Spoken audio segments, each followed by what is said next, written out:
سورۃ دخان آیت نمبر 38۔ اعوذ باللہ من الشیطان الرجیم، بسم اللہ الرحمن الرحیم۔ وما خلقنا السماوات والأرض وما بينهما لاعبین۔ صدق اللہ العظیم۔ اللہ پاک نے یہ واقعہ بیان کر کے ایک طرف کفار مشرکین مکہ کو ڈرایا ہے کہ جیسے پہلے لوگوں کو ہم نے پکڑا تم سے زیادہ قوت اور طاقت کے مالک تھے، ایسے تم بھی اگر باز نہیں آؤ گے اپنے اس کفر اور شرک سے تو ہلاکت اور تباہی و بربادی تمہارے لیے مقدر ہے۔ اور آپ صلی اللہ تعالیٰ علیہ وسلم اور صحابہ کو تسلی دی گئی ہے کہ اگر یہ لوگ آپ کی تکذیب کر رہے ہیں اور آپ کا مذاق اڑائیں، کوئی جادوگر، کوئی کاہن کہتے ہیں، کوئی مسئلہ نہیں ہے، اللہ جل شانہ انجام کار آپ کو نجات عطا فرمائیں گے، کامیابی تمہارے لیے مقدر ہے۔ کیونکہ یہ لوگ قیامت کے منکر تھے اور کہتے تھے کہ اچھا اگر واقعی قیامت ہے اور موت کے بعد دوبارہ زندہ ہونا ہے تو جو ہمارے آباء و اجداد وفات پا گئے ہیں، دنیا سے رخصت ہو گئے ہیں، ٹھیک ہے، ان لوگوں کو ہمارے لیے زندہ کر لو، ہم مانیں گے کہ موت کے بعد دوبارہ زندگی ہے۔ اللہ پاک بیان فرماتے ہیں وما خلقنا السماوات والارض وما بینہما لاعبین۔ اے دنیا کے انسانوں، ہم نے آسمانوں اور زمینوں کا اتنا بڑا جو نظام چلایا ہے اور اس کے درمیان میں ہم نے جتنے مخلوقات کو وجود دیا ہوا ہے تو یہ ہم نے کھیل کود تماشا کے طور پر نہیں کیا ہوا ہے۔ کھیل کود عبث طور پر اللہ پاک نے اس کائنات کے نظام میں کسی چیز کو نہیں بنایا۔ یہاں تک کہ اللہ انسان کو انسان کی ذات کے بارے میں سمجھاتے ہیں افحسبتم انما خلقناکم عبثا وانکم الینا لا ترجعون۔ ہم نے جو تمہیں وجود دیا ہوا ہے تو کیا ہم نے بیکار فضول نہیں، ایک خاص مقصد کے واسطے انسان کو دنیا میں بھیجا گیا۔ تو انسان کے لیے جس نظام کو بنایا گیا یہ نظام بھی اللہ نے عبث اور فضول بیکار نہیں بنایا، کھیل کود تماشا نہیں ہے کہ کوئی چیز بنا کے مٹھا دیں، بلکہ اللہ نے اپنی قدرت کی نشانیوں کے طور پر ایک حق کا پیغام اللہ نے دیا ہوا ہے۔ اور وہ حق کا پیغام کیا ہے؟ ایک طرف سمجھایا جا رہا ہے کہ جس چیز کے لیے آغاز ہے اس کے لیے انجام بھی ہے۔ آسمان کا آغاز زمین کا آغاز ہے، اس کا انجام بھی ہے۔ جس دن اللہ نے اس کو وجود عطا فرمایا ہے اس دن اللہ نے مقدر کر رکھا ہے کہ اس کو ختم بھی کرنا ہے۔ اور جس دن یہ آسمان پھٹ جائے گا اذا السماء انفطرت واذا الکواکب انتثرت، اور یہ چمکتے ہوئے تارے بے نور ہو جائے، اذا الشمس کورت، یہ چمکتا ہوا چراغ اور سورج یہ بے نور ہو جائے، جمع الشمس والقمر، اور یہ چاند اور سورج آپس میں ٹکرا جائے، واذا البحار فجرت، اور یہ سمندروں کے اندر آگ لگ جائے، یہ سارا نظام جب ختم ہوگا تو تب قیامت کا وقوع ہوگا، قیامت قائم ہو جائے گی۔ اس لیے انسانوں کو سمجھانے کے لیے آسمان اور زمین کا نظام اللہ فرماتے ہیں ما خلقناہما الا بالحق، ہم نے ایک حقیقت کی بنیاد پر آسمانوں اور زمینوں کو پیدا کیا ہوا ہے۔ اس میں اللہ کی قدرت کی نشانی بھی ہے۔ دنیا کا انسان ایک چھوٹا سا چت بنا دے بغیر ستونوں کے کھڑا نہیں کر سکتا، اللہ نے اتنے بڑے چت کو لگایا اور بغیر عامد ترونہا، بغیر کسی ستون کے آپ دیکھ رہے ہیں۔ اور اللہ فرماتے فرجع البصر ثم ارجع البصر کرتین ینقلب الیک البصر خاسئا وهو حسیر، آپ بار بار اپنا نظر دوڑا دے، باوجود بار بار دیکھنے کے تمہاری نظریں تمہاری طرف ذلیل ہو کر واپس آئے گی، اس کے اندر کسی قسم کے شگاف کو نہیں دیکھے۔ اس لیے جب آج تک اس میں کوئی دراڑ نہیں ہے، کوئی شگاف نہیں ہے، اللہ نے آسمان کو ٹھیک ٹھاک بنایا، پھر آسمان سے اللہ بادل کا نظام چلا کے پانی اتارتے رہتے ہیں اور اسی پانی سے اللہ مردہ زمین کو حیات عطا فرماتے ہیں، اور اس زمین سے مختلف قسم کے پھل اور سبزیاں اور کھیتیاں اللہ پاک اگاتے رہتے ہیں، تو یہ جو آسمانوں اور زمینوں کا نظام ہے یہ کوئی عبث اور بیکار اور فضول نہیں، اللہ نے ایک حقیقت کی بنیاد پر ان ساری چیزوں کو پیدا فرمایا، وَلَكِنَّ أَكْثَرَهُمْ لَا يَعْلَمُونَ، لیکن اکثر لوگ اس حقیقت کو جانتے نہیں ہیں۔ آپ صلی اللہ تعالیٰ علیہ وسلم کی دعاؤں میں سے ایک دعا ہے، اے اللہ میری خاموشی کو اپنے کائنات کے نظام میں غور اور فکر کا ذریعہ بنا دے۔ اللہ میں بات کروں، میری بات اور میری زبان چلے وہ آپ کی ذکر میں چلے، میں خاموش رہوں تو آپ کے کائنات کے نظام میں فکر میں چلوں۔ کائنات کے نظام میں غور فکر کرنا، ایک لمحے کے لیے آسمان میں غور کرنا، چاند میں، تاروں میں، ہواؤں میں، چرند و پرند میں، پہاڑوں میں، زمین میں، اس میں غور فکر کرنا ایک لمحہ کے لیے 60 سال بریا عبادت سے بہتر ہے، کیونکہ اس سے بندہ اللہ تک پہنچتا ہے۔ اتنے مضبوط پہاڑ اور اس کے مختلف قسم کے رنگ، اور کوئی سرسبز و شاداب اور کوئی بالکل خشک، اللہ جل شانہ ان پہاڑوں کے اندر کتنی اپنی قدرت کی نشانیاں چھپا کے رکھی ہوئی ہیں۔ اس لیے بندہ کے ذمے یہ ہے کہ اللہ اس قدرت کی کائنات کے نظام میں غور فکر کرے، اس سے اللہ تک پہنچ جائے کہ واقعی اس نظام کو چلانے والا کوئی ہے، اور وہ کون ہے؟ اللہ ہے۔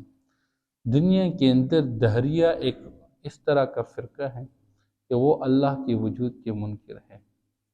اس لیے ایک مرتبہ ایک عالم کے ساتھ ان کی اس امر پر بات چیت ہو گئی، وہ کہہ رہے کہ دنیا کا نظام خود بخود چل رہا ہے۔ تو اس عالم نے جب ان کے ساتھ ان کی بات طے ہوگی اور وقت مقرر ہو گیا، تو وہ عالم اس جگہ پہ تاخیر سے پہنچا، اور تاخیر سے پہنچ کر اس بندے نے کہا کہ دیکھو نا، میں آپ کے ساتھ بات کر رہا ہوں، میں حق پہ ہوں اور تو باطل پہ سے تو تاخیر کے ساتھ پہنچ کر ٹال مٹول کر رہا ہے۔ اس نے کہا جی بات یہ ہے کہ میں تمہارے تک پہنچ رہا تھا تو راستے میں دریا تھا، میں پریشان ہو گیا کہ میں دریا کو کیسے کراس کر لوں، تو میں نے دیکھا وہاں پر ایک درخت تھا، اور درخت خود بخود کٹ گیا اور اس کے تختے بن گئے، اور اس تختوں سے کشتی بن گئی، اور کشتی میں بیٹھ گیا اور میں آگ کے پاس آ گیا۔ وہ ہنسنے لگا، لوگوں سے کہنے لگا کہ تم کہتے ہو کہ یہ اللہ کے وجود کا اقرار کرنے والا کہتا ہے کہ نظام اللہ چلاتا ہے، اور ابھی یہ کہہ رہا ہے دیکھو کہ خود بخود درخت کٹ گیا اور خود بخود سے کشتی بن گئی، تو یہ ہم نے تو کبھی دیکھا ہی نہیں ہے کہ کشتی خود بخود بن گئی اور درخت کٹ گیا ہو۔ تو اس مسلمان نے اس کو یہ بات سمجھا دی، جب تمہارے دماغ کے اندر یہ ابھی تک نہیں آ رہا، ایک کشتی خود بخود نہیں بن سکتی ہے، اتنے بڑے کائنات کا نظام خود بخود کیسے چل سکتا ہے؟ اس کے پیچھے چلانے والے کا امر ہے۔ یہ آسمان اور زمین کا نظام اور دن رات کا نظام اور یہ خشک اور یہ بارش کا نظام، یہ خود بخود نہیں چل رہا، اس کے پیچھے اللہ کا امر ہے۔ اس لیے انسان کے ذمے ہیں کہ انسان اس کائنات کے نظام میں غور کرے۔ ایک پیٹرول بے جان چیز ہے اور گاڑی بے جان چیز ہے، اور اس بے جان کے اندر بے جان چیز ڈال کے اس کے اندر حرکت پیدا ہو جاتی ہے۔ یہ چلانے والا کون ہے؟ اللہ ہے۔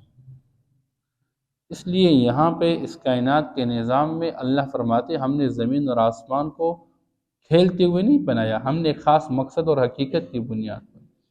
ان یوم الفصل میقاتہم اجمعین، یہ دنیا کے نظام اللہ نے ایک مہلت دی ہوئی ہے، پھر اللہ نے ایک مقررہ وقت لگایا ہوا ہے، اور اس وقت پہ فیصلہ کیا جگہ ان یوم الفصل کان میقاتا، فیصلے کا دن ہے۔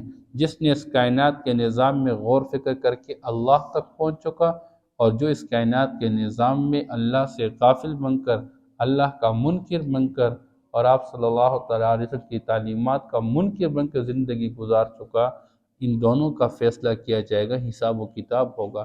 ان یوم الفصل، فیصلے کا دن، فصل عربی زبان میں کاٹنے کو کہتے ہیں، اور فصل کو بھی فصل اس لیے کہتے ہیں کہ یہ کاٹ دی جاتی ہے۔ تو جب فصل کاٹ دی جائے تو کیا ہوا کرتا ہے؟ گندم الگ ہو جاتے، بھوسا الگ ہو جاتا ہے۔ اس دنیا کے نظام میں ایمان والے، ان کی مثال گندم کی طرح ہے، اور یہ جو کافر ہیں ان کی مثال بھوسے کی طرح ہے، لوگ گندم سنبھال کے رکھتے ہیں، استعمال کرتے رہتے ہیں۔ اس لیے یہ سب کچھ کٹنے کا ایک وقت متعین ہے، اور حق اور باطل کے مابین فیصلہ کیا جائے گا۔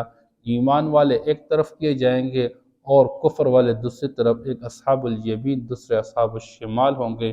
میقاتہم اجمعین، ان سب کے لیے مقررہ وقت ہے، ان یوم الفصل، فیصلے کا دن، وہ ان کے لیے مقررہ وقت سب کے لیے۔ اور وہ دن کیسا ہے، اللہ اس دن کے بارے میں بیان فرماتے ہیں۔ دنیا کے اندر بندہ جب مشکل میں پھنس جاتا ہے، کسی دوست کی طرف آنکھیں اٹھ جاتی ہے کہ یہ میری مدد کرے گا، یہ میرے ساتھ دوڑے گا، یہ میرا کام آ جائے گا۔ اللہ فرماتے ہیں یوم لا یغنی مولا عن مولا شیئا۔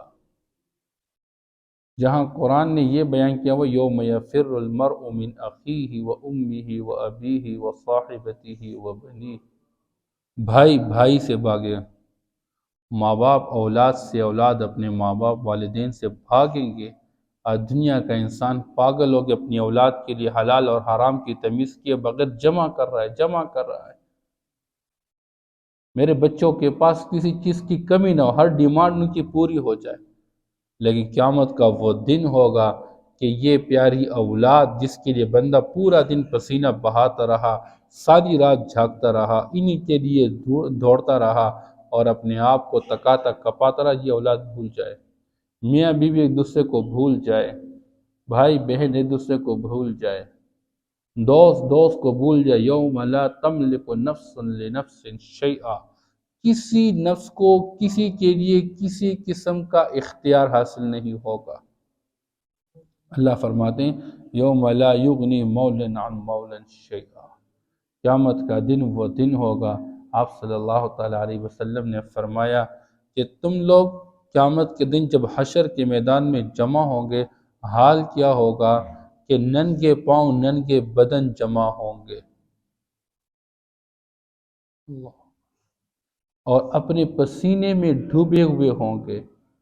کوئی تو ایسا ہوگا ٹخنے تک، کوئی نصف پنڈلی تک، کوئی گھٹنے تک، کوئی ناپ تک، اور کوئی شولڈرز کندھوں تک، اور حدیث پاک کے اندر آیا کوئی اس نصف کان تک ڈوبا ہوا ہوگا۔ ایسی پریشانی کا دن۔ آپ صلی اللہ تعالیٰ علیہ وسلم جب یہ بیان فرما چکے کہ ننگے بدن ہوں گے، عائشہ رضی اللہ تعالیٰ عنہ پوچھنے لگی اے اللہ کے رسول، جب یہ مرد اور عورتیں یہ ننگے کھڑے ہوں گے قیامت کے دن تو ایک دوسرے پر نظر نہیں پڑے گی؟ آپ صلی اللہ تعالیٰ علیہ وسلم نے فرمایا انسان ایسے حال میں ڈوبا ہوا ہوگا کہ دوسرے سے بالکل مستغنی اور بے نیاز، کسی کی طرف آنکھ اٹھا کے نہیں دیکھ سکے گا، اپنے غم میں ڈوبا ہوا ہوگا۔ ہم آج دنیا میں دیکھتے نہیں ہیں، کسی بندے کو بتایا جائے کہ گھر پر قبضہ ہو گیا اور آپ کا کاروبار سارا جو ہے تباہ کیا گیا اور آپ کا پیسہ سارا لوٹا گیا اور آپ کے بچوں کے ساتھ یوں کیا گیا، اس بندے کا کیا حال بن جاتا ہے؟ سامنے گزرنے والا بندے اس کو خیال ہی نہیں کہ میرے سامنے سے کوئی بندہ گزر گیا، کوئی اس سے بات چیت کر رہا ہوتا ہے وہ اس کو پتہ ہی نہیں چلتا۔ آج دنیا یہ سارے ڈرامے دیکھ رہی ہے، اس دن کیا حال ہوگا انسان کا۔ اس اللہ فرماتے لا یغنی مولا عن مولا شیئا، کوئی دوست کسی دوست کو ذرہ برابر کوئی فائدہ نہیں دے گا، ولا هم ینصرون، اور نہ ان کی مدد کی جائے گی، الا من رحم اللہ، مگر جس پر اللہ اپنی مہربانی کر لے۔ جس کو اللہ چاہے اس دن کوئی تو اپنے پسینے میں ڈوبا ہوا ہوگا اور کوئی اللہ کے عرش کے سائے کے نیچے کھڑا ہوا ہوگا۔ وہ بادشاہ جو اپنی بادشاہت کے نظام میں عدل قائم کر چکا، وہ جوان جو اپنی جوانی کے اندر اللہ کو یاد کر چکا، وہ اللہ کے عرش کے سائے کے نیچے کھڑا ہوگا۔ اللہ اس دن ایسا سایہ تھا جس دن کسی کو کوئی سایہ نہیں ملے گا۔ اب انسان اس آخرت کے دن سے غافل ہے، اور کب جانا ہے؟ اچانک جانا ہے، کسی کو کوئی خبر نہیں۔ الا من رحم اللہ انہ هو العزیز الرحیم، اللہ اکبر۔ آپ صلی اللہ تعالیٰ علیہ وسلم نے ایک موقع پہ فرمایا کہ تم میں سے کوئی بندہ اپنے عمل کی وجہ سے جنت میں داخل نہیں ہو سکتا، کسی کو اس کا اپنا عمل جنت میں داخل نہیں کرا سکتا۔ عائشہ رضی اللہ تعالیٰ فرمایا اللہ کے رسول آپ بھی؟ فرمایا ہاں میں بھی۔ صرف اللہ کے فضل سے بس، اور اللہ کے فضل کے لیے ایمان بنیاد ہے، ایمان بنیاد ہے۔ اس لیے اللہ جل شانہ بندوں کو اگر کہیں پر ایمان کے بعد گناہوں کی وجہ سے جہنم جانا بھی پڑ گیا، اللہ ایمان والوں کو جہنم سے اٹھا کے جنت میں ڈال دیں گے۔ بہرحال اللہ کی مہربانی جس پر ہو جائے وہ محفوظ ہوگا، اور اللہ کی مہربانی کس پر ہوگی؟ ایمان والوں پر۔ اس لیے اللہ ہمیں ایمان کے ساتھ موت نصیب فرما دے۔ انہ هو العزیز الرحیم، وہ غالب ہے اور مہربان ہے، وہ چاہے تو دنیا کے اندر ان سب کو پکڑ سکتا ہے، وہ غالب ہے، اس سے کوئی بچ نہیں نکل سکتا، کوئی کافر اور مشرک اس سے نکل نہیں سکتا بچ۔ لیکن اللہ جل شان رحیم ہے، مہربان ہے، وہ اللہ پاک دنیا کے اندر انسان کو مہلت دیتا رہتا ہے، شاید ابھی توبہ کر لے، ابھی توبہ کر لے، ابھی باز آ جائے اپنے گناہوں، اپنے کفر اور فسق و فجور سے۔ وَمَا خَلَقْنَا السَّمَاوَاتِ وَالْأَرْضَ وَمَا بَيْنَهُمَا لَاعِبِينَ، اور نہیں پیدا کیا ہم نے آسمانوں اور زمینوں، وَمَا بَيْنَهُمَا، اور ان کے درمیان جو کچھ ہے، لاعبین کھیلتے ہوئے، مَا خَلَقْنَاهُمَا إِلَّا بِالْحَقِّ، نہیں پیدا کیا ہم نے آسمانوں اور زمینوں کو مگر حقیقت کی بنیاد پر، ایک حق کے ساتھ۔ وَلَكِنَّ أَكْثَرَهُمْ لَا يَعْلَمُونَ، لیکن اکثر لوگ نہیں جانتے ہیں۔ إِنَّ يَوْمَ الْفَصْلِ مِيقَاتُهُمْ أَجْمَعِينَ، یقیناً فیصلہ کا دن ان سب کے لیے مقرر شدہ ہے۔ يَوْمَ لَا يُغْنِي مَوْلًى عَن مَوْلًى شَيْئًا، جس دن کوئی فائدہ نہیں دے گا دوست کسی دوست کو، شیئن ذرہ برابر، وَلَا هُمْ يُنصَرُونَ، اور نہ ان کی مدد کی جائے گی، إِلَّا مَن رَحِمَ اللَّهُ، مگر وہ شخص جس پر اللہ مہربانی کر لے، إِنَّهُ هُوَ الْعَزِيزُ الرَّحِيمُ، یقیناً وہ غالب اور مہربان ہے۔